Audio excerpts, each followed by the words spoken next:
contracción de parto extrahospitalario, o bueno, que debería, en este caso, lo vamos a adelantar hoy. Ya, entonces, ¿qué será trabajo de parto?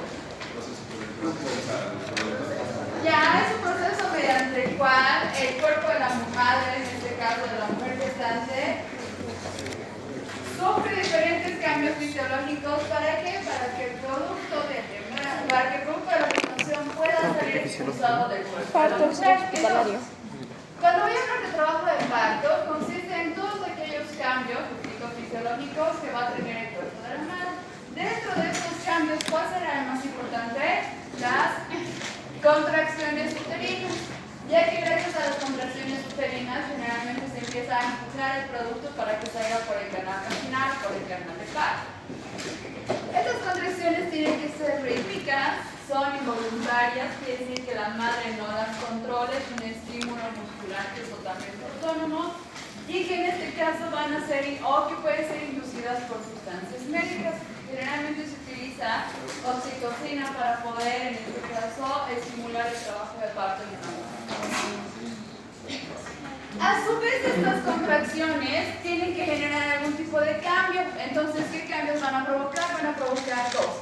Borramiento, que en este caso se conoce como borramiento cuando el cuello cervical se adelgaza, va a volverse mucho más delgado. Y vamos a ver la dilatación, que quiere decir que aumenta el diámetro, en este caso, del orificio cervical interno y el orificio cervical externo. El parto se va a iniciar de forma espontánea cuando el producto ya se encuentra encajado, ya se encuentra en este caso en el lugar o en la posición adecuada para que pueda ser expulsado, y se va a considerar de bajo riesgo cuando este trabajo de parto no presenta ningún tipo de complicación ni alteraciones en el producto. Entonces, la pregunta es, por simple lógica, ¿cómo puedo comprobar que ese producto está con algún tipo de complicación? ¿Cómo podrían determinar o cómo podrían sospechar si el producto tiene alguna complicación en el trabajo de parto? ¿Qué más? Los maneros de Lepol, ¿qué más? Que, por ejemplo, ya está dilatado, pero no se ve la cabeza. Podría ser que esté ok. ¿Puedo terminar eso con composición y presentación? Ok, entonces voy a utilizar mucho las maniobras de Lepol, que se las voy a enseñar en las siguientes diapositivas. Pero puedo controlar también signos vitales de este producto que está dentro del útero de la madre. ¿Cuál me va a importar? La frecuencia cardíaca fetal. ¿Ok? Entonces, determinando la frecuencia cardíaca fetal, yo puedo ver si mi producto está con sufrimiento o no y determinar si este trabajo de parto va a desencadenarse en un parto natural o va a tener que terminar en una cesárea. ¿Ok? Entonces, el producto nace espontáneamente en una presentación de vértice o presentación cefálica, que quiere decir que lo primero que se va a poder visualizar va a ser la cabeza. Entre las 37 a 42 semanas de gestación, eso se conoce como un parto a término. Cuando es menor a 37 semanas, ¿cómo se conoce? Como pretérmino. Y cuando va más allá de las 42 semanas, se conoce como postérmino. ¿A partir de qué semana puede ser viable un producto? 38. ¿A partir de qué semana? 35.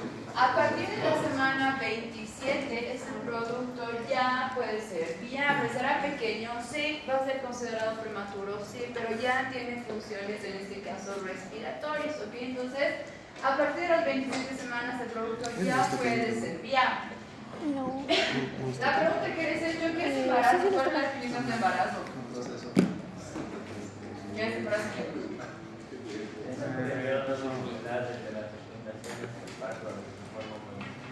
Exactamente.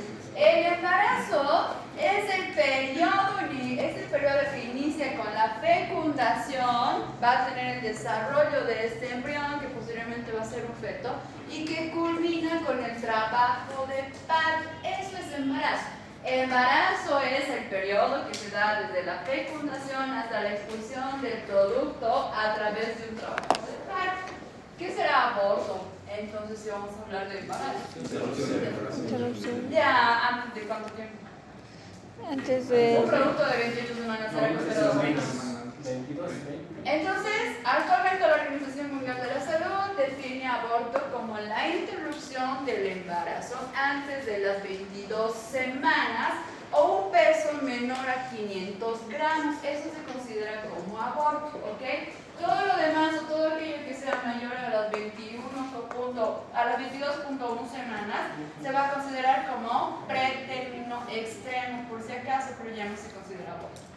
Entonces, tengo que atender el trabajo de parto y la función de ustedes va a ser atender un trabajo de parto, y además de eso considerar que los signos estables, que los signos vitales, o en este caso los pacientes, porque van a tener dos pacientes, se encuentren estables y se encuentren en buenas condiciones. Entonces, cuando voy a hablar de trabajo de parto, en este caso, esperen, no se ve nada, esperen.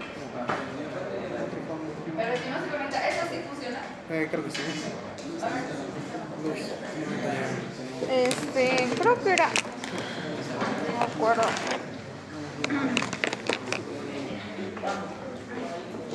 Apriétalo.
Entonces, dentro de las fases de trabajo de parto voy a tener dos que son importantes y que me van a ayudar a definir si esa madre está entrando o no en un trabajo de parto.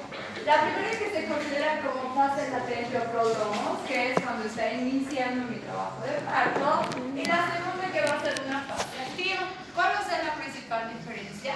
Que la fase latente o de prodromos puede o no iniciar un trabajo de parto. En cambio, cuando la madre se encuentra en una fase activa, sí o sí va a desencadenar la ejecución de ese producto. Entonces, voy a considerar como fase latente o fase de prodromos cuando se tienen contracciones uterinas, pero cuando se tienen menos de cuántos cuando tengo dilatación menor a los 5 centímetros, ¿ok? Menor a los 5 centímetros.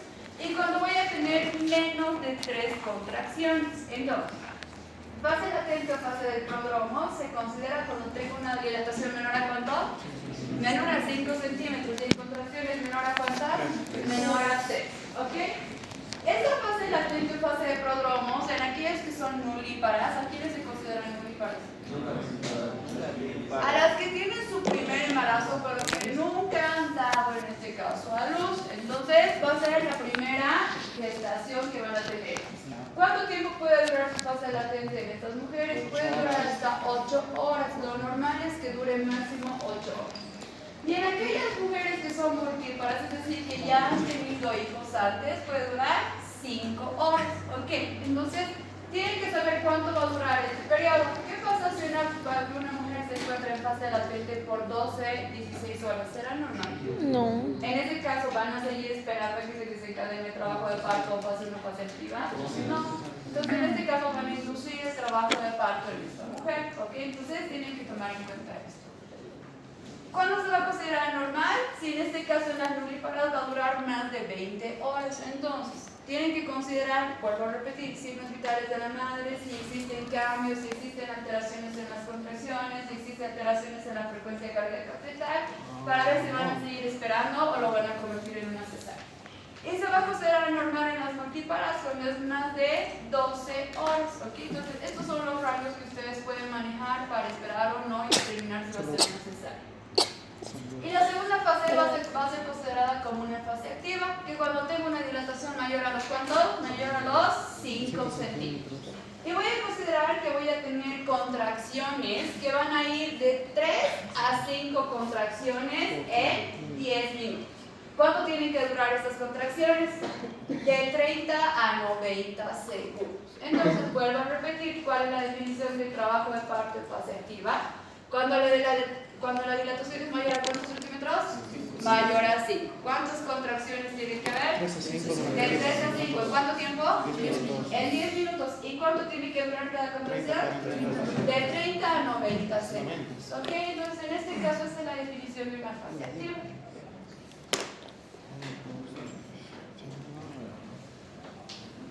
Entonces, esta fase activa, esperen un momentito. Esta fase activa, de la que estamos hablando, se va a subdividir en 3 fases más.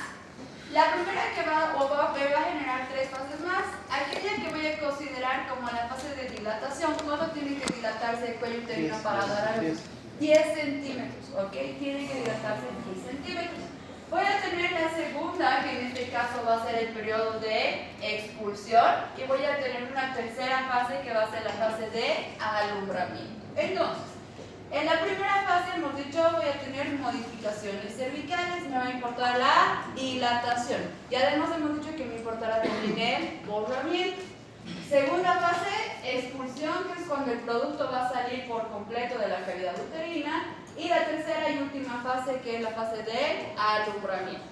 Por si acaso, la fase expulsiva, es decir, del producto, y la fase de alumbramiento duelen exactamente igual, porque para ambas se tiene que tener contracciones para que no haya complicaciones al momento de la expulsión. Entonces, vamos a hablar primero de la primera fase, la fase de dilatación. Entonces, desde el inicio de la dilatación, ¿cuánto generalmente mide anatómicamente el orificio cervical interno y el externo? ¿Cuánto miden? 0,5 centímetros, ¿ok? 0,5 centímetros a 1 centímetro puede estar en este caso abierto el orificio cervical externo o el orificio cervical interno. ¿Cuándo se tiene que dilatar para que se pueda desencadenar el trabajo de parto?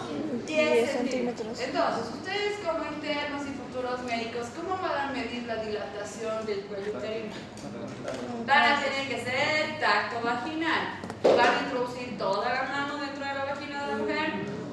Solamente pueden introducir 2 dedos, dedo índice y dedo del medio. Entonces, obviamente se tienen que poner guantes, van a utilizar vaselina para la parte de lubricación y tienen que ingresar sus dedos. ¿Cuánto de abertura tienen que tener para hacer 10 centímetros? Tiene que dilatarse esto. Lo que ustedes van a tener que palpar va a ser, ese es el orificio cervical, ustedes van a introducir y tienen que abrir sus dedos para buscar, en este caso, cuánto de dilatación tiene. Entonces, aquellos que tienen mano chiquita, ¿estos serán 10 centímetros? No. En mi mano no son 10 centímetros, entonces tengo que cambiar la angulación y estos sí van a ser 10 centímetros. Entonces, lo que tienen que hacer es que, mira, 10 centímetros, están con hojas, ¿no? ¿Cuántos cuadraditos son 10 centímetros? No. 2 cuadraditos es 1 centímetro. Entonces, abran sus dedos de tal manera que lleguen a los 10 centímetros.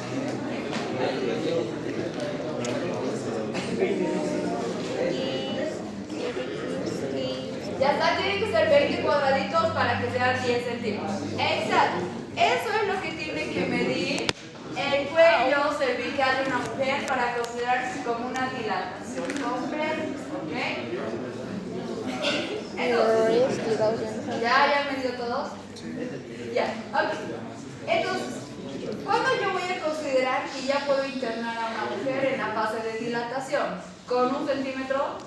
2 centímetros, 3 centímetros, 4 centímetros. Se los empieza a ingresar a la sala de internación cuando ya tengo 3 centímetros de dilatación. Entonces, otra vez esos cuadraditos cuenten 6 centímetros y abran en ese tamaño sus dedos. 6 centímetros. No, 3 centímetros, son 6 cuadraditos. No, cuando ya tenga ese tamaño de apertura el cuello cervical, ustedes ya tienen que internar y tienen que ingresar a su paciente para que se quede bajo observación. ¿Ok? Entonces, a partir de los 3 centímetros ya se puede internar a una paciente. Entonces, la fase de dilatación, ¿cuánto tiempo va a durar? Va a durar entre 5 a 7 horas en la Vuelvo a repetir, la fase de dilatación dura de 5 a 7 horas en las mujeres múltiples. ¿Cuánto generalmente o cuál es el incremento de la velocidad? Va a ir dilatando de 1,2 centímetros por cada hora. ¿Okay? ¿Por hora? Entonces, tienen que controlar que en cada hora vaya incrementando 1 centímetro aproximadamente.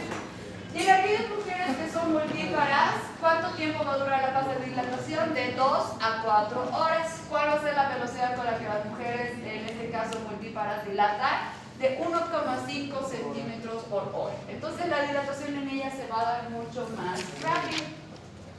Entonces, además de la fase de dilatación y además de que se genere la dilatación, ¿qué nos hemos dicho que tienen que buscar?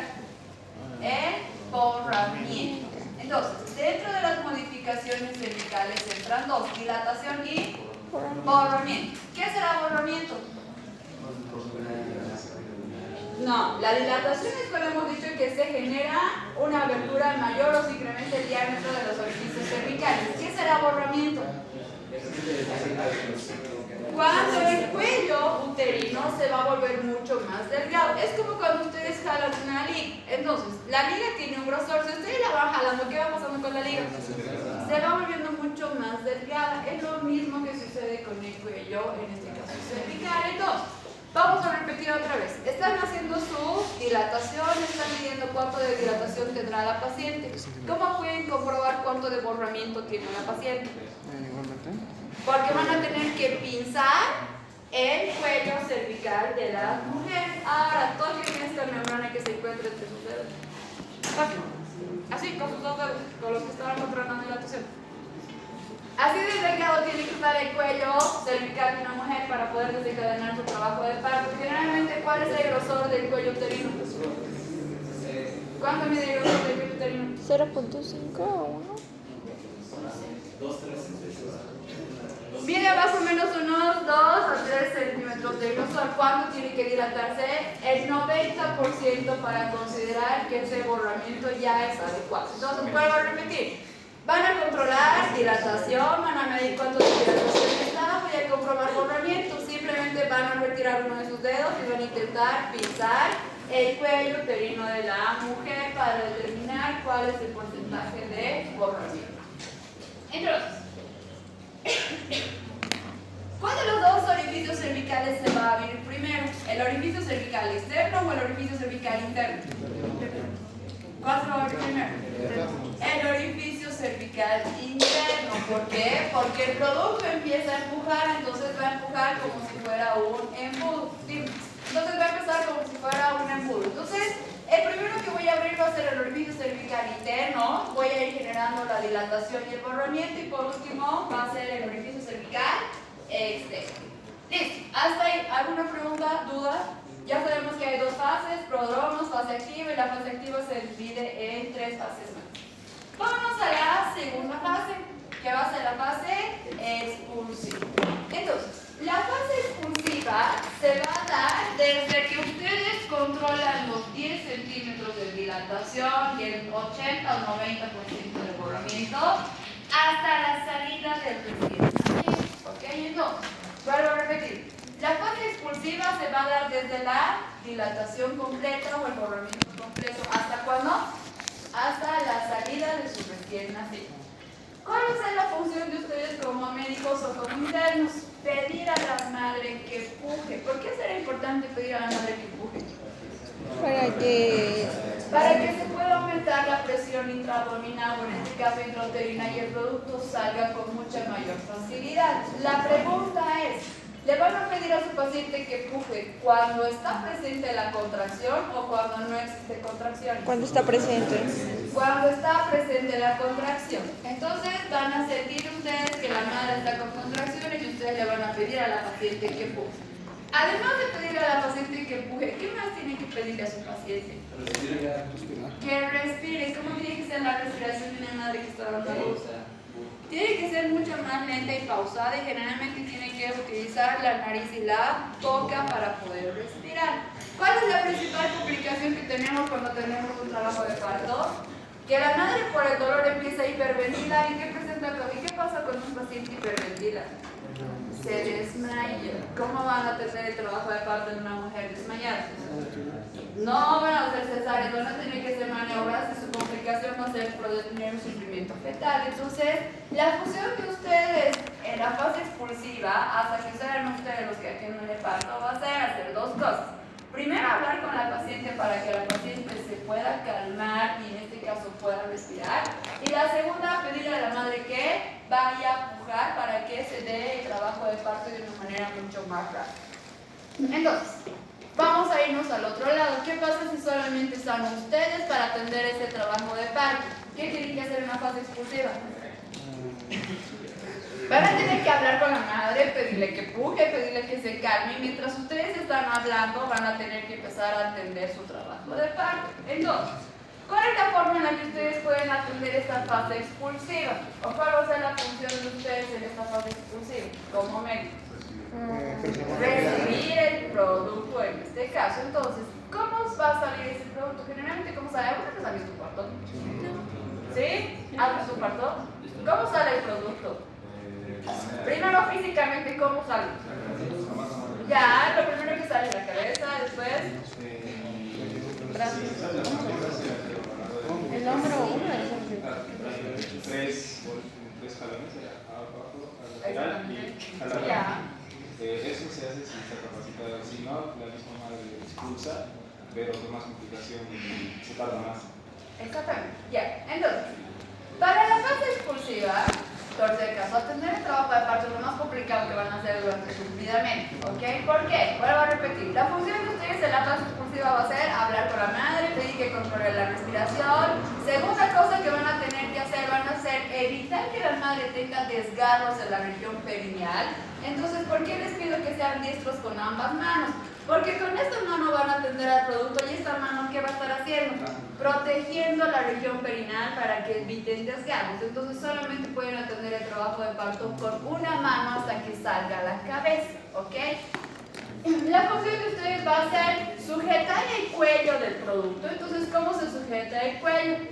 Dos dedos. Estos dos dedos tienen que ir clampeados en la parte del cuello y con el resto de la mano sujeta la cabeza. Como mencionaba su compañera Marta Antonio, entonces generalmente no son jalones, generalmente tienen que girar. ¿Por qué tienen que girar al producto? Para que salgan los hombros y no me generen desgarros en la mano, ¿ok? Entonces, ¿voy a girar o voy a jalar al producto cuando está la contracción o cuando no existe contracción?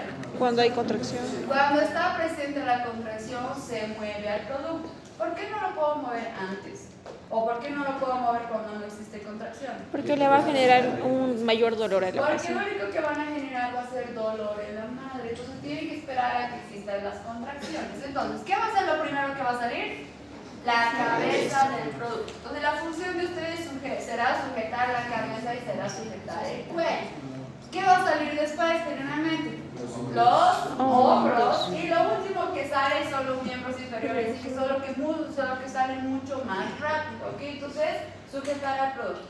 En el simulador lo vamos a hacer y van ustedes a sujetar al producto para ver cómo van a atender el trabajo de parto, ¿ok? Entonces, una vez que ya ha salido el producto, ¿qué más? Yo les preguntaba, ¿en qué condiciones físicas sale el producto? ¿Saldrá húmedo? ¿Saldrá resbaloso? Entonces, ¿cuál va a ser la siguiente función principal que tengan ustedes? Que no se les resbale el producto. Que no se les caiga el producto. Sí. ¿Ha pasado casos en los que se caído? Claro, han habido recién nacidos que han muerto porque los personas que estaban atendiendo los han dejado caer. Por simple lógica, ¿qué es lo primero que va a impactar desde el recién nacido? La cabeza. La cabeza del recién nacido está solidificada. No. ¿El impacto va a ser directo al cerebro? Sí. ¿Se va a morir su paciente? Sí. ¿Se van a ir a la cárcel? Sí. ¿Existen muchas posibilidades de que el producto se resbale? Sí. Ok, entonces, recuerden. El producto va a salir totalmente húmedo, sale totalmente mojado, está con sangre, tiene secreciones, está con líquido amniótico, en algunos casos sale con meconio, exactamente. Entonces, ¿por qué se sujeta la cabeza principalmente? Porque es el lugar donde generalmente ustedes pueden sujetar o trancar las manos para que el producto no se resbale. Si ustedes lo sujetan del brazo, se va a resbalar el brazo de ese producto. ¿Ok? Entonces, tienen que sujetar de manera adecuada al producto para evitar que tengamos este tipo de complicaciones, ¿ok? Entonces, generalmente la sala de partos tiene una pequeña membrana que descubra usted, en este caso tiene un campo estéril para prevenir que el producto se caiga. Cuando generalmente tienen complicaciones, cuando tienen partos en situaciones de emergencia, en la calle, en el taxi, en los baños públicos, etc. ¿Ok? Entonces, ¿van a tener que atender esos trabajos de parto? Sí, generalmente esa va a ser la función de ustedes. Entonces, ¿qué me va a importar de la fase expulsiva? Ayudar a la expulsión de este producto. ¿Qué más tengo que controlar en esta fase? ¿Qué más podrían controlar ustedes? ¿Qué tienen que controlar? Tienen que controlar capurro y aviar en su producto. ¿Lo van a hacer ustedes o lo va a hacer el pediatra? Lo va a hacer el pediatra. Entonces la pregunta es, en un parto, lo ideal, ¿cuántos profesionales deberían estar participando? Unos mínimo 3. Ya. Lo ideal sería que participen 3 personas. La enfermera que les va a pasar material, el pediatra que se encarga del recién nacido y el ginecólogo que se encarga de la madre, ¿ok? Entonces en un lugar especial, bajo las mismas condiciones, vuelvo a repetir, que sea en el hospital, generalmente participan 3 personas.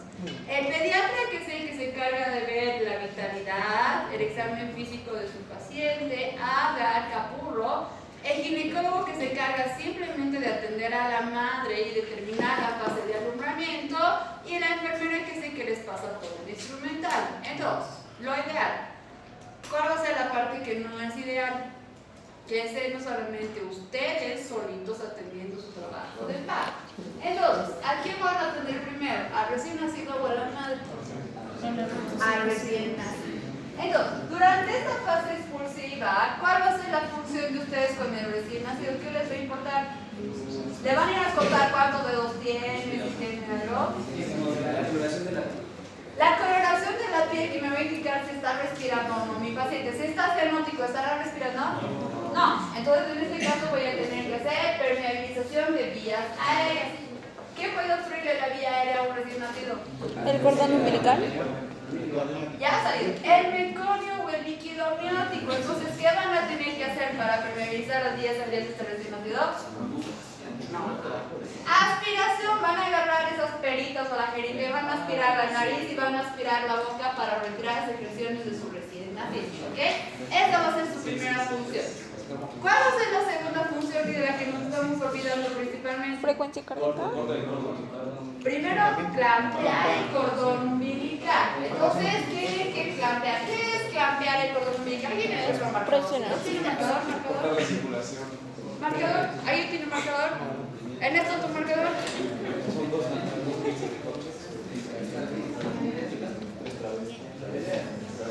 Gracias.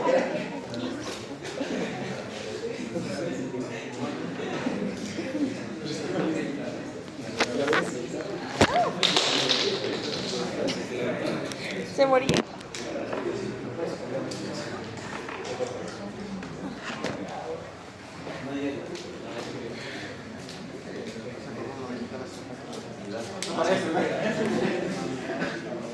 Ya, es un bebé ya. Es un bebé.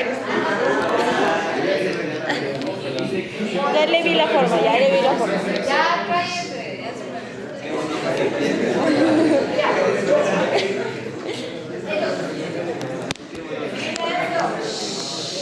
Ya, ok. Entonces, para la fase expulsiva, es una marca guaguilla. Entonces, en la fase expulsiva, además de ver cuáles son los signos vitales o cómo está mi producto, tiene que ser la segunda cosa que es mucho más importante, que es clampear el cordón umbilical. ¿Qué pasa si ustedes no clampean el cordón umbilical o no cortan el cordón umbilical? No se va a desangrar, no está cortando nada. El contenido, Le generan un doble proceso de circulación al producto. Entonces, ¿para qué sirve el cordón umbilical? Para generar el proceso de respiración al producto, ¿verdad? Entonces, mediante el cordón umbilical el producto puede respirar. Cuando está fuera de la cavidad uterina, ¿qué tipo de respiración tiene ese producto? La misma que tenemos nosotros, mecánica. Entonces empieza a inhalar oxígeno y elimina dióxido de carbono. ¿Qué pasa si todavía el cordón umbilical sigue generándole otro tipo de respiración?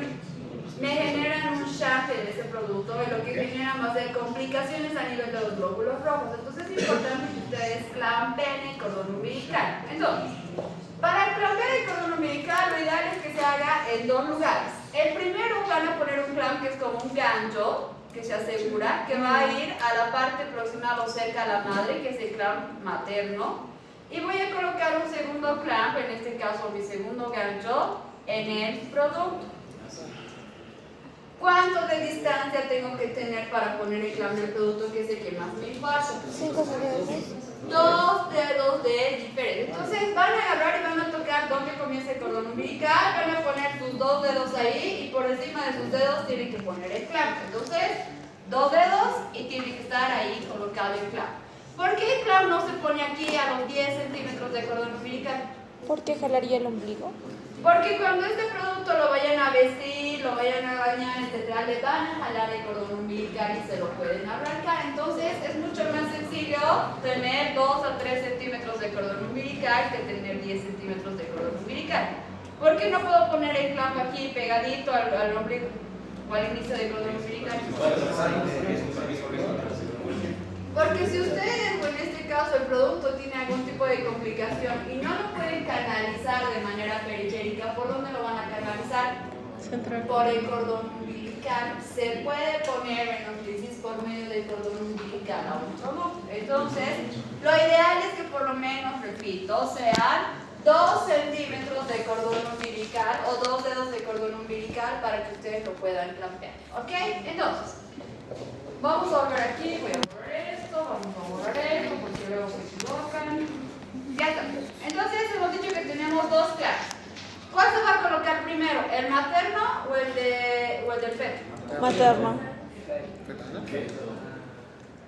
El primero que se va a colocar va a ser del recién nacido. Entonces el primer clamp que van a colocar va a ser del recién nacido. Después de colocar este clamp, lo que tienen que hacer va a ser una retracción del cordón umbilical. Entonces, ¿qué van a hacer? Con una mano van a sujetar el cordón umbilical y con estos 2 dedos van a jalar el resto del cordón umbilical para colocar mi segundo clamp, que es el materno. ¿Por qué les estoy diciendo que hay una retracción del cordón umbilical? Para evitar que cuando ustedes corten la sangre les salte a ustedes o les salte al recién nacido. Entonces, vuelvo a repetir. Hago este clamp, con esta mano vamos a sujetar el clamp, voy a sujetar con mis 2 dedos y voy a generar presión para subir todo el contenido sanguíneo y otra vez regresarlo a la placenta. Una vez que he realizado eso, voy a colocar mi segundo clamp, que es el clamp materno. ¿Cuánto de diferencia o de distancia tiene que haber entre uno y otro? 10 Por lo menos 10 centímetros entre cada uno. ¿Ok? Entonces, el primer clamp me sirve para evitar cualquier tipo de respiración externa en mi recién nacido y el segundo clamp me sirve para evitar hemorragias en la madre. Por el cordón umbilical puede seguir saliendo sangre cuando yo lo corté. Sí. Entonces, para evitar hemorragias. ¿Dónde van a hacer el corte de ese cordón umbilical? En medio de los... ¿Cerca al clamp materno, cerca al clamp fetal o cerca a la parte medial? Cerca al clamp fetal.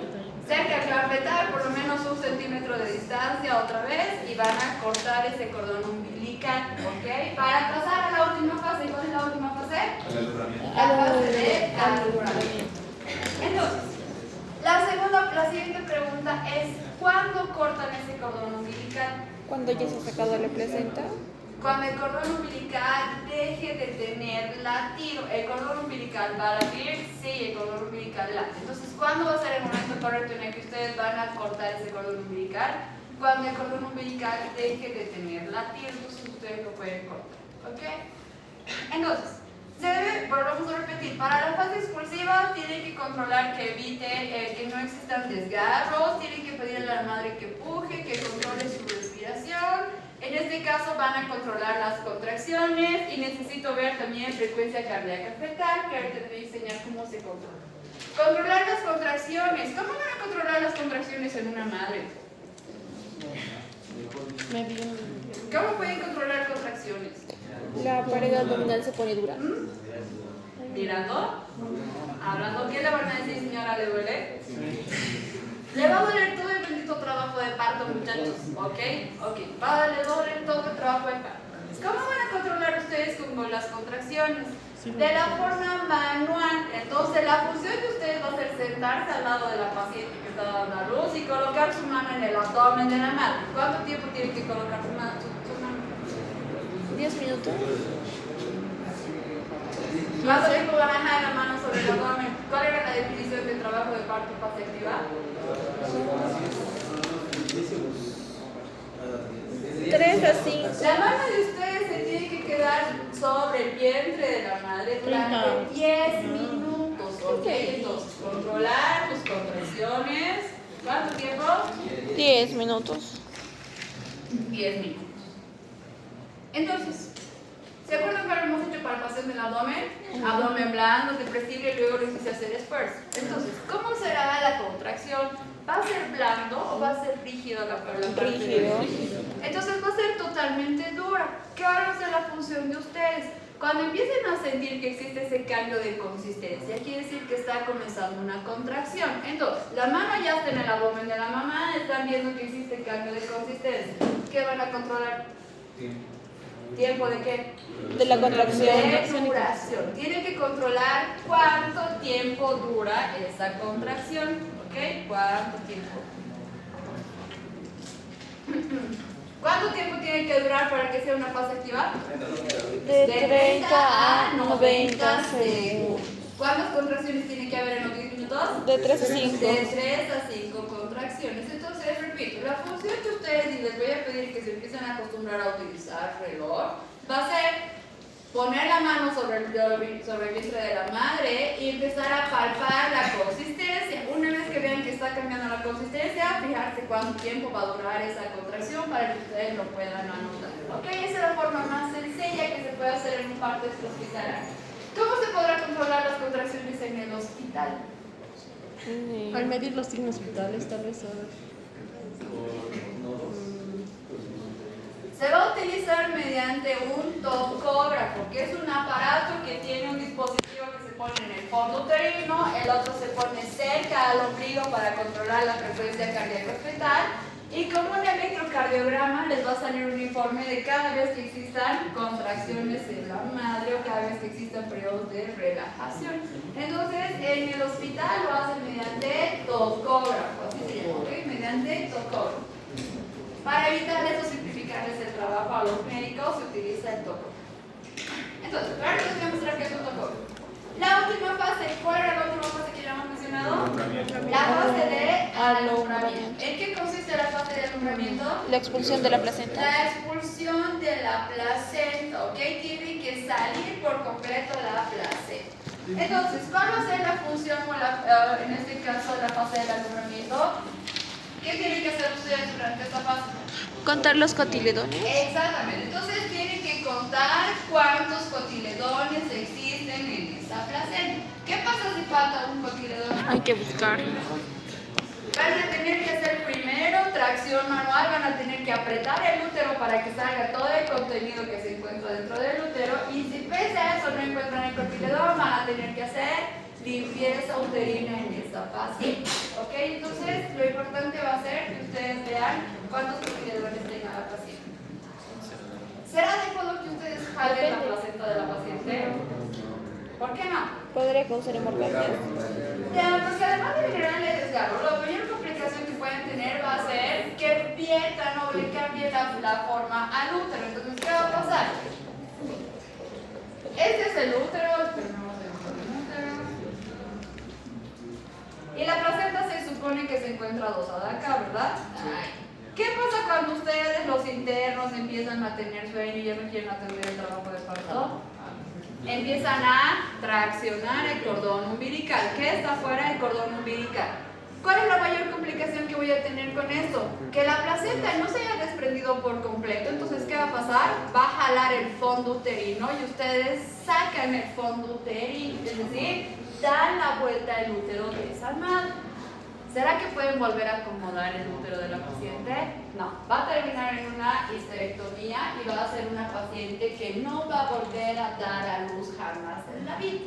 Entonces, les estoy diciendo desde ya cuál es una contraindicación de que ustedes realicen en este procedimiento. La tracción de la placenta. No sé quién en el anterior semestre, hay un docente del primer semestre que les dice que lo adecuado es que metan su mano y saquen la placenta. Olvídense de eso, ¿ok? Olvídense de eso. No se tiene que sacar. Si en algún punto no sale la placenta, ¿cuál será la función si es un parto extrahospitalario?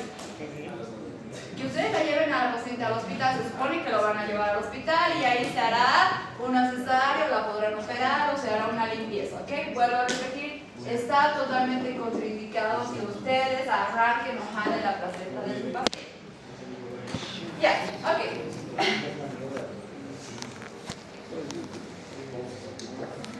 Entonces, ya hemos hablado de las fases que tiene que tener un parto. Voy a hablar de cómo ustedes van a valorar o van a tomar en cuenta su trabajo de parto. Entonces, necesito tomar en cuenta que un parto extrahospitalario es una emergencia. ¿Por qué va a ser una emergencia? Primero porque son dos víctimas o son dos pacientes que van a atender. Segundo porque existen un montón de complicaciones que van a atender. ¿Quién generalmente tiene en este caso mayor riesgo de mortalidad? ¿La madre o el recién nacido? La madre. ¿La madre o el recién nacido? Madre. En este caso, la tasa de mortalidad de ambos va a ser exactamente la misma. De diferentes causas, sí. Es el recién nacido. ¿Cuáles serían las causas de muerte? ¿Asfixia? Podría ser una asfixia, una hipoxia, ¿qué más? Puede ser que estén en una posición inadecuada y jamás desencadenen este trabajo de parto y ustedes estén aquí en la universidad atendiendo el trabajo de parto. ¿Qué más? Que le dé una hipotermia porque, vuelvo a repetir, está sabiendo que está totalmente húmedo o mojado. ¿Qué más?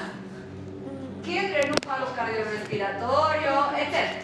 Y en la madre, ¿cuáles serán las causas de muerte? Hemorragias. Generalmente hemorragias, ¿ok? Entonces, en un trabajo de parto, generalmente la principal complicación que tengo con las madres va a ser una hemorragia. Entonces, ¿cómo pueden valorar ustedes un trabajo de parto y evitar las complicaciones antes de que se desencadenen?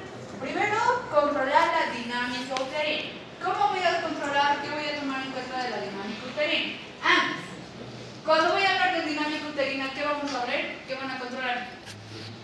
Contracciones. Cuando hablo de dinámica uterina, voy a hablar de las contracciones. ¿Qué tiene que controlar de las contracciones? Frecuencia. Entonces, ¿cuántas veces se presenta contracciones en esa madre? ¿Cuántas veces se tienen que tener en minutos? De 3 a 5. De 3 a 5 contracciones. Entonces, cuando ustedes estén controlando, ese útero tiene que volverse rígido de 3 a 5 veces en 10 minutos. Necesito determinar la intensidad. ¿Será que la intensidad la van a controlar con sus manos también? ¿Cómo pueden controlar la intensidad? Este es un cardiotocógrafo. Entonces les presento a su tocógrafo. El tocógrafo me va a indicar cuál va a ser la intensidad de las contracciones. Entonces cada uno de esos picos va a llegar a cierta medida. ¿Cuál es lo ideal? De 30 a 50 milímetros de mercurio para considerar que esa contracción es adecuada. Si no tengo un tocógrafo, ¿cómo me puedo dar cuenta cuál es la intensidad de esa contracción en una paciente? La palpación. Además de la palpación. No, la presión arterial no. ¿Qué se va a incrementar con una contracción? ¿Qué hacen mamitas de altera cuando les duele algo? La frecuencia cardíaca. La paciente además de esto va a estar taquicárdica, ¿ok? Y además obviamente la paciente va a estar gritando, ¿ok? Entonces va a estar gritando, va a estar llorando. Ustedes se van a dar cuenta que la intensidad de esa contracción sí es bastante importante. Si están en el hospital, ¿qué van a utilizar? Toco. ¿Cuánto tiene que ser la intensidad de una contracción adecuada? De 30 a 50 milímetros de mercurio. Y la tercera que pueden controlar también de forma manual, si es que no tienen ningún instrumento, va a ser la duración, que es el tiempo que transcurre desde el inicio de una contracción hasta que ésta termine. Vuelvo a preguntarles, ¿cuánto tiene que durar una contracción? De 30 a 90 segundos. Ok, entonces, vuelvo a repetir, dinámica uterina simplemente cuando vayamos a hablar acerca de contracciones uterinas.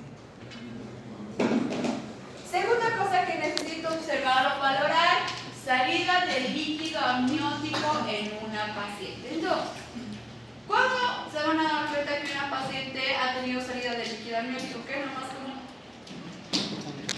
Generalmente, ¿por qué van las mamás al hospital? Porque les empieza a doler las contracciones. No, porque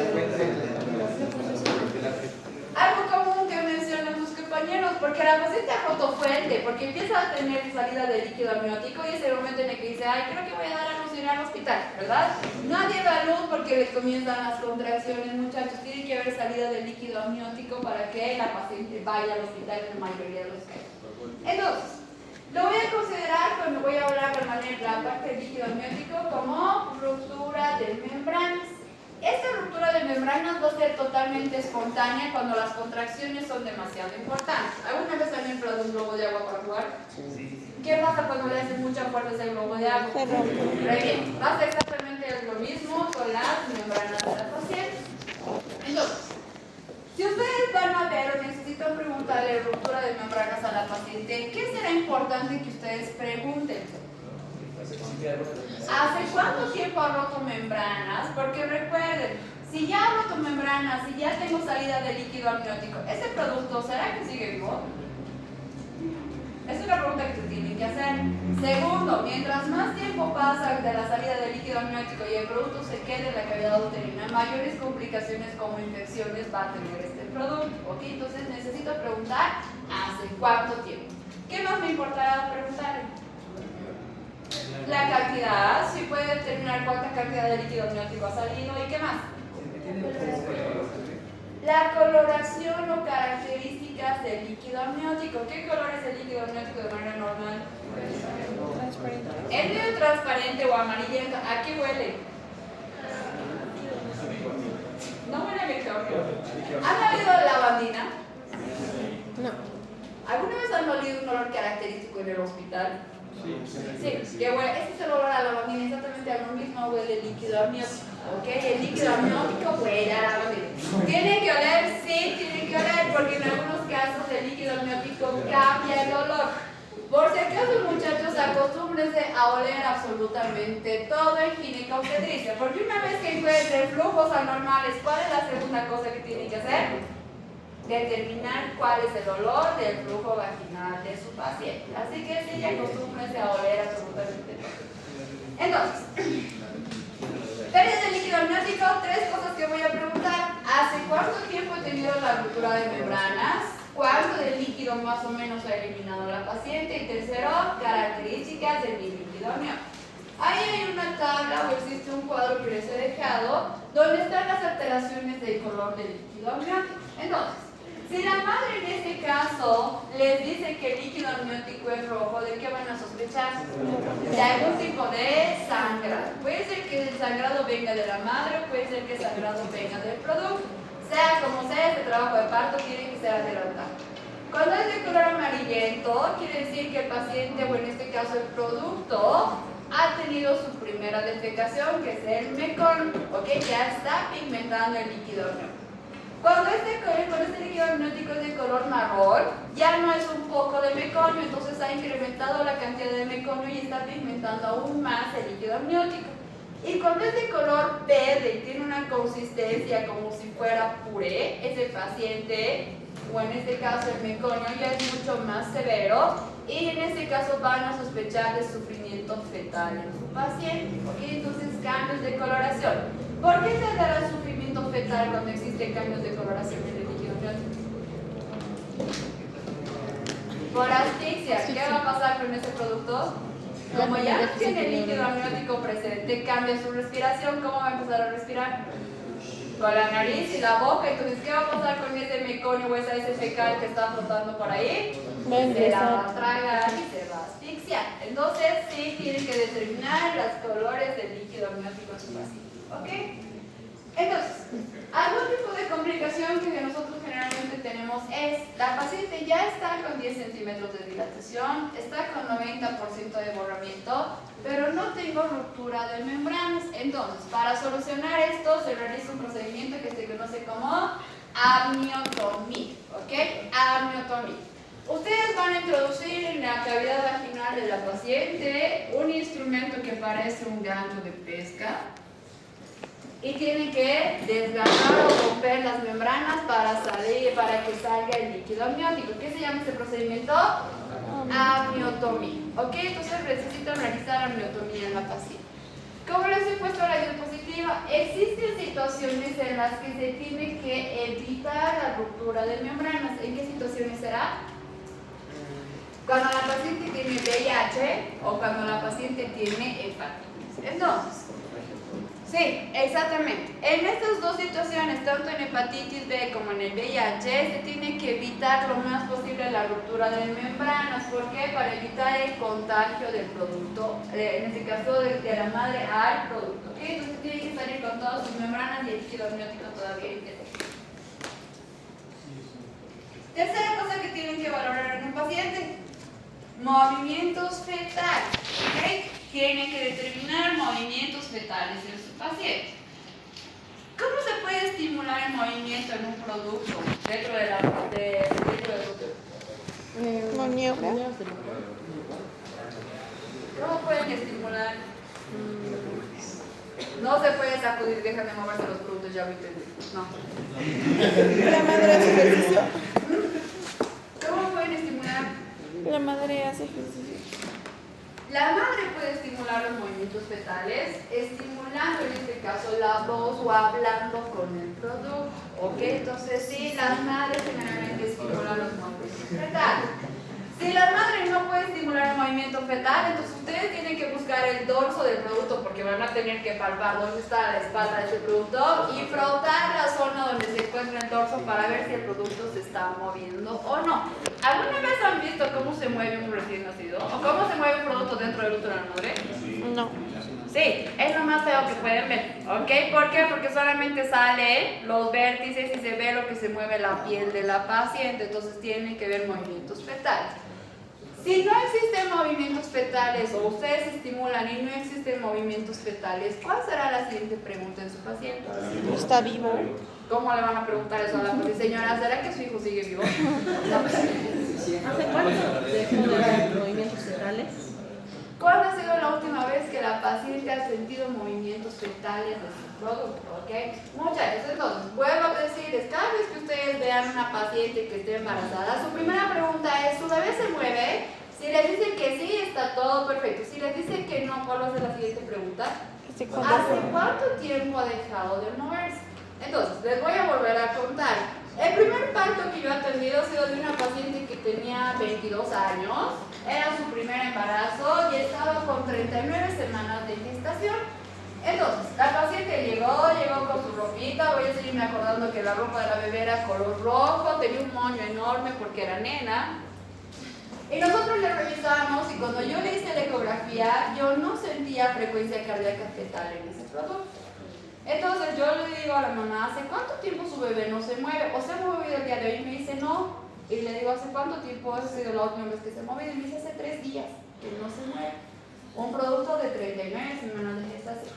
Lo normal es que no se mueva así, porque puede ser que ya esté encajado, ya esté en este caso en el lugar donde está acomodado para desencadenar el trabajo de parto. Entonces, hemos vuelto a hacer la ecografía y no, definitivamente no tenía frecuencia cardíaca fetal.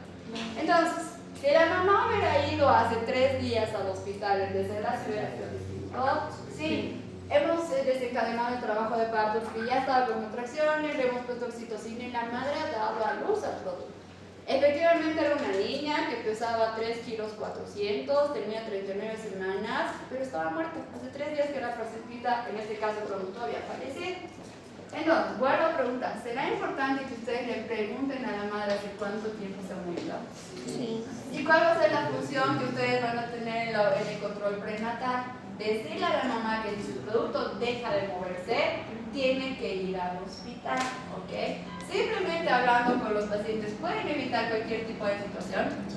Sí, ¿ok? Entonces, en este caso, sí, los movimientos fetales son importantes, entonces vuelvo a decir, cada vez que ustedes hagan control prenatal, porque ustedes lo van a realizar, tienen que recomendar a los pacientes que cada vez que su bebé deje de moverse por un periodo de más de 5 horas, tiene que ir al hospital, ¿ok? Para ver si su producto sigue bien o no. Entonces, ¿cuál va a ser su función en este tipo de situaciones como me ha pasado a mí? ¿Atender el trabajo de parto como si el producto estuviera vivo?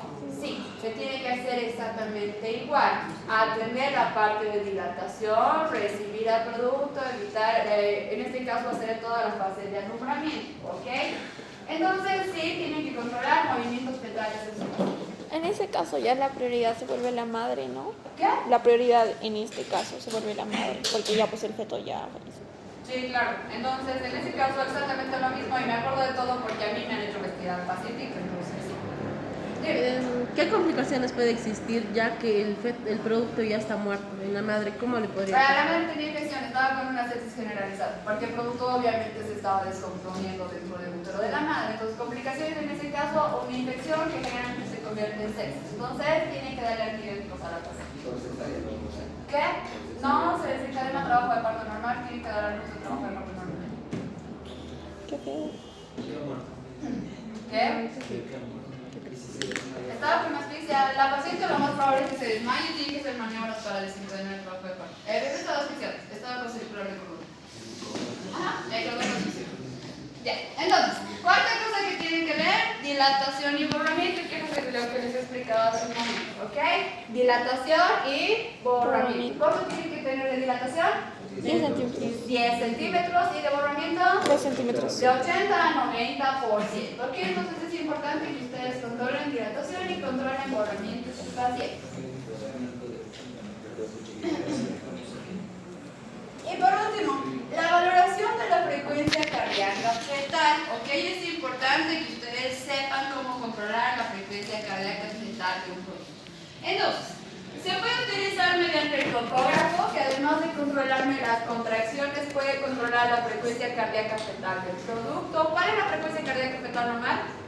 De 140. De 120 a 160 latidos por minuto. Intrauterina tiene que ser de 120 a 160 latidos por minuto. Si ese producto está con 200 latidos por minuto, ¿será normal? ¿De qué van a sospechar? Taquicardia. ¿Problemas cardíacos? ¿Problemas cardíacos? De un inicio de un sufrimiento fetal. Entonces está comenzando a presentar sufrimiento fetal. ¿Y qué pasa si ustedes utilizan o empiezan a escuchar la frecuencia cardíaca fetal y está en 40, 60 latidos por minuto? Igual. Está muy... En ese caso el producto está falleciendo. Entonces ustedes tienen que hacer una cesárea de emergencia para evitar que el producto llegue a fallecer. ¿Ok? Entonces, para la valoración fetal de la frecuencia cardíaca fetal, puedo utilizar un tocógrafo, que es este que se va a utilizar. Uno de los tocógrafos va en la parte del fondo uterino y el otro va cerca a la parte del ombligo para determinar contracciones y frecuencia cardíaca. La segunda, que a veces se utiliza cuando no tiene nada más, que se conoce como estetoscopio de Pinat. Sí, estetoscopio de Pinat, que se tiene que poner en la región paraumbilical, quiere decir alrededor del ombligo, donde ustedes tienen que buscar frecuencia cardíaca fetal.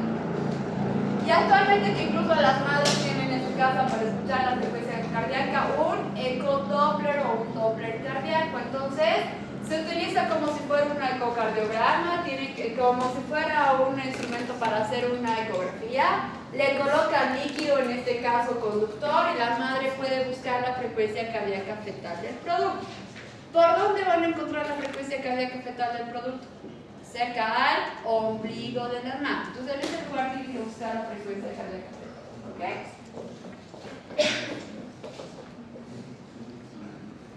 Y por último, lo último que podemos controlar en el paciente, ¿qué más pueden controlar en él? Ajá. ¿Qué más pueden controlar para evitar una valoración, para evitar una complicación con su trabajo de parto? ¿Déficit neurológico? ¿Qué más pueden controlar? Ya hemos hablado de líquido amniótico, hemos hablado de los movimientos fetales, dilatación, borramiento. ¿Qué más será importante Si tiene tomar en cuenta una para evitar reacción. complicaciones en un trabajo de parto? Me importará mucho diagnosticar o hablar con la madre antes del trabajo de parto. ¿Qué pasa si es una paciente que no tiene mucha tolerancia al dolor? ¿Será que soporte el trabajo de parto? No. ¿Cómo pueden evitar una complicación en esa madre? Cesárea. Colocando o anestesia epidural a la paciente o programar una cesárea en la paciente, ¿ok? Entonces, repito. Además de esto, ¿qué más puedo ver? ¿Será que una paciente que mide 1,50 m o 1,40 m puede desencadenar un trabajo de parto? ¿Qué van a tener que ver en ella? ¿Sus caderas? ¿El tamaño? El diámetro de las caderas de la paciente. Si son pacientes pequeñas, muy rara vez desencadenan trabajo de parto. Entonces, para evitar sufrimientos fetales, evitar dolor, evitar todo, ¿qué van a hacer en esa paciente? Una cesárea. Entonces, tienen que hacer una cesárea en su paciente para evitar la muerte tanto de la madre como del producto.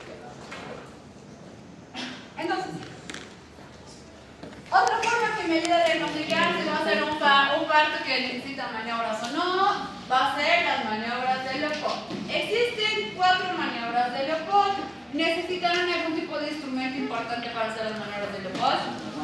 No necesitan nada más que sus manos para poder determinar cuál es la posición o presentación del producto. Entonces, vamos a ir con la primera maniobra de Leopold. La primera de maniobra de Leopold elimina, o en este caso, perdón, evalúa el fondo uterino. Entonces, si yo necesito ver dónde está el fondo uterino, ¿qué posición tienen que tener mis manos? Así. Esta posición. ¿Y desde dónde voy a empezar a bajar las manos? Por debajo de las glándulas mamarias voy a empezar a buscar el fondo uterino. ¿Para qué necesito buscar el fondo uterino? Para ver la semana. Para Ver las semanas. Para determinar la edad gestacional de mi paciente. Entonces necesitan buscar el fondo uterino para determinar la edad gestacional de mi paciente. Si ustedes buscan fondo uterino y está por debajo del ombligo, ¿cuántas semanas de gestación tendrá? Menos de 20 semanas. ¿Será un producto viable? No. Entonces en este caso tienen que hacer tratamiento para evitar ese trabajo de parto. Si va por encima del ombligo, ¿será que ya puede ser un producto viable? Sí. En la mayoría de los casos sí, pero igual tengo que determinar edad gestacional en mi paciente. ¿Ok? Entonces, primera maniobra, juntan sus 2 manos y buscan el fondo uterino para determinar edad gestacional. La segunda maniobra, ¿qué necesitan buscar? El dorso o la espalda del producto. Necesitan buscar el dorso o la espalda del producto para determinar la posición. ¿Qué será posición? ¿Qué posiciones conocen en las que puede venir este producto? Ya, ahorita transversa ahí, ¿qué más? Entonces, no, eso es presentación. Entonces, voy a evaluar la posición fetal. Posición va a ser la relación del dorso del producto con uno de los semicuerpos maternos. ¿Ok? ¿Cuántos semicuerpos maternos tendrá la madre? 2. ¿Cuáles son? ¿Derecho o izquierdo? Entonces quiere decir hacia qué lado se encuentra la espalda del producto, si se encuentra del lado derecho o si se encuentra del lado izquierdo. Lo normal va a ser que generalmente se encuentre del lado izquierdo, eso va a ser lo normal, ¿ok? Pero ¿qué pasa si ustedes están palpando y no encuentran el dorso del producto, sienten la cabeza y sienten los pies? ¿En qué posición estará ese producto? En una posición transversa. ¿Va a desencadenar el trabajo de parto del producto? Entonces, ¿cómo va a estar? Aquí está la abdomen materna y el producto se encuentra en esta posición. ¿Será que en algún punto este producto va a desencadenar un trabajo de parto? No, y lo único que van a provocar en la madre podría ser una ruptura uterina, que ese útero se rompa secundaria a las contracciones. Ok, entonces, ¿cómo voy a conocer con esta posición? Posición transversa. ¿Ok?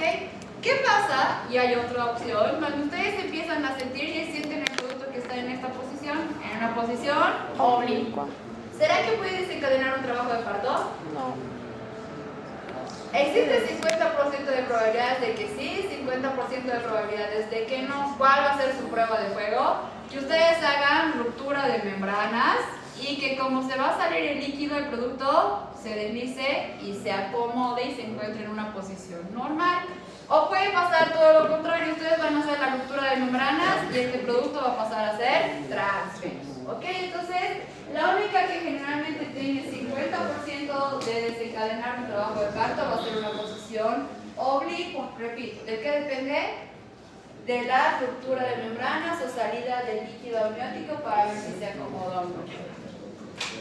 Voy a tener la tercera maniobra de Leopold. La tercera maniobra de Leopold me sirve para buscar presentación. Entonces, ya hemos hecho nuestra primera maniobra. He pasado a mi segunda maniobra buscando el dorso. Ahora voy a cambiar mis manos y lo único que necesito buscar va a ser ¿qué?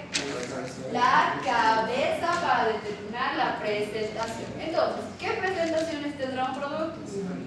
Presentación cefálica, que es cuando la cabeza está relacionada ¿con qué? Con la pelvis materna. Entonces, ¿cómo voy a definir presentación fetal? ¿Qué será presentación fetal? Es la relación que existe entre uno de los polos fetales con la pelvis materna. ¿Cuántos polos fetales voy a tener? 2. la cabeza y los pies. Entonces, necesito determinar cuál está relacionada con la pelvis materna. Si la cabeza se encuentra en relación con la pelvis materna, ¿qué presentación es? Cefálica. Y si yo no puedo palpar y más bien siento la cabeza aquí en la parte superior de la parte superior del útero, ¿en qué presentación estará mi producto? Caudal. Caudal. Ok, y esta a su vez va a tener varias presentaciones. Puede ser que venga de la parte occipital, puede ser que venga de vértice, puede ser que venga de cara, existen esas presentaciones. Y en los pies puede decir que solamente estén los pies, que estén en este caso solamente un pie, que estén las nalgas, entonces tienen sus diferentes subdivisiones. Solamente me importa en la edad en la que ustedes están o en la etapa en la que ustedes están, que me digan que existen dos presentaciones. ¿Cuáles son sus presentaciones? Cefálica y caudal y se acabó, ¿ok? Y por último, la última y la cuarta maniobra que me ayuda a determinar el grado de encajamiento. ¿Qué será encajamiento? La posición sobre el útero. Es o en este caso va a ser el nivel de la cabeza con relación a la pelvis materna. ¿Ok? Entonces, en este caso es cuando la parte más grande de la cabeza ha entrado a la pelvis materna para que pueda ser expulsada. Entonces, necesito buscar el encajamiento de mi paciente. ¿Será que simplemente haciendo estas maniobras del cual puedo determinar si va a ser un parto sencillo de atender o no? Sí, ok, entonces necesitan aprender a hacer sus maniobras de Lockwell.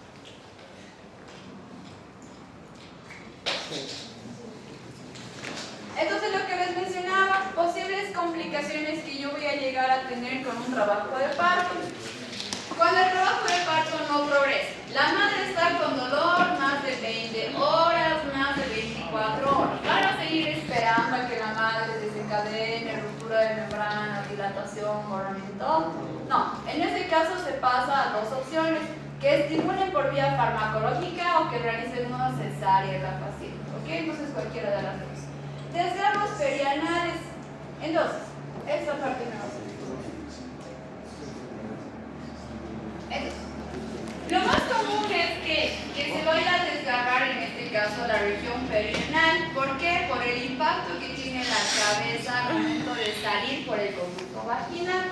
¿Ok? Entonces, puedo tener desgarros perianales de grado 1, que son generalmente los considerados normales, que solamente se va a desgarrar la piel. Voy a tener grado 2, que generalmente voy a afectar en esta parte del tejido celular subcutáneo e incluso los músculos de la región perianal. Puedo tener una de grado 3, donde este desgarro ya va a llegar a unirse con la región anal. Y voy a tener una de grado 4 cuando ven ustedes que incluso la región anal también se va a llegar a desgarrar. ¿Ok? Entonces, ¿cuál va a ser la complicación que voy a tener con estas pacientes que tienen desgarros? Hemorragias, dificultades para realizar la misión, dificultades para hacer la defecación, posibles infecciones por la continuidad que tienen. Para evitar este tipo de situaciones, ¿qué tienen que hacer ustedes? No se puede cambiar, van a proteger la región perianal. ¿Cómo se puede proteger la región perianal? Háganlo así su mano. Háganlo así su mano. Ya, ok. Van a hacer al frente a ustedes. Agarren estos dos dedos y lo único que van a hacer, van a intentar hacer un pliegue. Hagan este pliegue en su mano. Sí, vamos, hagan un pliegue en su mano. Entonces, la primera forma de hacer protección perianal, están viendo que la cabeza va a salir, con esta mano ustedes pueden hacer su pliegue para evitar que se desgarre. La segunda, pueden hacer una pinza en esta zona, entonces vuelvo otra vez aquí y puedo hacer una pinza para evitar que se desgarre la región perianal. Lo más importante cuando ustedes están haciendo protección perianal es, con una mano van a proteger la región perianal y con otra mano, ¿qué les he dicho que tienen que estar haciendo?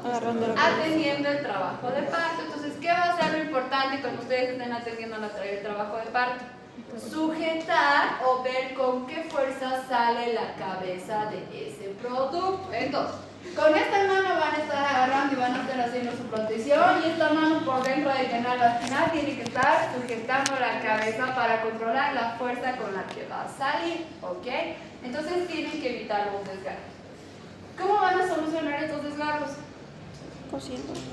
Suturar. Van a tener que suturar en la sala de trabajo de parto para evitar que la paciente siga sangrando. Pero lo ideal es que ustedes no lleguen a tener desgarros. Problemas con el cordón umbilical. Circular del cordón, que es lo más común. ¿Cómo se van a dar cuenta o cómo podrían sospechar de que su pacientito está con circular del cordón? El coloración de la piel. Ya, además, la coloración de la piel no va a servir cuando el producto esté afuera. ¿Cómo más se pueden dar cuenta de que está con circular del cordón? Frecuencia cardíaca. Porque tiene alteraciones en la frecuencia cardíaca fetal. ¿Qué más? Porque ustedes van a ver que la mamá puja, la cabeza sale y vuelve a introducirse. ¿Ok? Entonces están viendo que la cabeza sale cuando la mamá está pujando y deja de pujar y la cabeza vuelve a ingresar. Lo importante es que cuando la madre puja, el producto deja de moverse, entonces se queda ahí para continuar con el trabajo de par. Pero ¿qué pasa cuando tiene circular del cordón? Entonces, como el cordón umbilical está generando en este caso algún tipo de presión y tensión, vuelve a jalar al producto para que se produzca la cavidad vaginal. ¿Cómo pueden liberar ese cordón umbilical? Van a tener que introducir su mano, buscar el cuello del producto y sacar el cordón umbilical intrauterino. Entonces sí, tienen que introducir la mano dentro del útero de la madre para sacar el cordón umbilical. ¿Ok? ¿Se puede diagnosticar cordón umbilical en las últimas ecografías? Y si ustedes ven que ese cordón umbilical es muy corto y tiene 2 vueltas de cordón umbilical, es mejor que programen una cesárea en esta paciente para evitar complicaciones. ¿Ok? Frecuencia cardíaca normal del bebé, que tenga taquicardia o que tenga bradicardia me indica sufrimiento fetal en el producto. Que la fuente se rompe de manera prematura, puede ser que por algún tipo de esfuerzo o alguna situación parecida a las membranas se rompen y ese producto tiene que desencadenar el trabajo de parto. Entonces, si supongamos es un embarazo de 25 semanas, la mamá va al gimnasio, está alzando pesas y rompe membranas o rompe fuente. ¿Puede seguir ese producto dentro de la cavidad uterina? ¿Cuál va a ser el manejo de ustedes? Cesárea. Inducir el trabajo de parto, generarle una cesárea a esa paciente para evitar que el producto no se. ¿Ok? Sangrado excesivo que generalmente se da en complicaciones uterinas y con lo que les mencionaba. Versión uterina. Entonces, esta es una versión uterina. Todo lo que ustedes están viendo por fuera de la vagina de la paciente es el útero de la paciente. Entonces, para evitar este tipo de complicaciones, ¿qué es lo que no tienen que hacer? El jalar. Tracción. Traccionar el cordón. ¿Qué? El jalar umbilical o la placenta de la paciente. ¿Se puede volver a introducir este útero? No. ¿Va a sangrar este útero? Sí, porque me va a generar una ruptura de todos los vasos sanguíneos que se encuentran alrededor, me va a generar la ruptura de los elementos de fijación y su paciente, además de quedar estéril, va a entrar con un shock hipovolémico. Entonces está totalmente contraindicado que ustedes realicen esta situación. ¿Ok? Listo. ¿Alguna duda o pregunta, pequeños? Ya, aquí. Esta práctica, por si acaso, la vamos a hacer la siguiente semana.